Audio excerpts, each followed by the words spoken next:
Manduva Homes managing director అని మాట్లాడుతున్నాను. I'm a recently graduate student from Manipal University. I have done my specialization in entrepreneurship.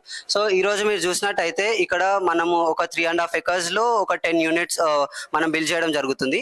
Each unit వచ్చేసి 10 గుంటాస్ లో మనము ఇల్లు, swimming pool, gazebo, farm space, అలా ఒక weekend farm house కట్టడం జరిగింది అనమాట. సో ఇక్కడ మనం ఏంటంటే ఎస్పెషల్లీ ఇది ఒక 3 ఫినాన్షియల్ మోడల్లో కట్టడం జరిగింది. మనకి ఏంటంటే జనరల్ గా బయట ల్యాండ్ కొనుక్కునే బదులు ఇక్కడే మండువా హోమ్స్ కొనుక్కుంటే మనకి ఒక పాసివ్ ఇన్కమ్ అనేది ఉంటుంది. Plus at the same point of time మనం వచ్చి ఇక్కడ ఎక్స్పీరియన్స్ చేయొచ్చు. రేపు పొద్దున ఇక్కడ అపార్ట్మెంట్ కల్చర్ డెవలప్ అయినప్పుడు ఇక్కడ ఏంటంటే మనకు ఒక 12 crores వరకు బెనిఫిట్ జరుగుతుంది అనమాట. సో మనం ఇక్కడ ఈ 10 గుంటాస్ లో మనం ఏమేమి ఇస్తున్నామంటే ఒక విలా, ఒక స్విమ్మింగ్ పూల్, ఒక గజీబో. ఇక్కడ ఎందుకంటే ఎస్పెషల్లీ మళ్ళీ ఎప్పుడైనా ఇక్కడ ఒక 200 పీపుల్ క్రౌడ్ గ్యాదరింగ్ అనేది కూడా మనం చేసుకోవచ్చు అనమాట. So if you are interested, please contact us.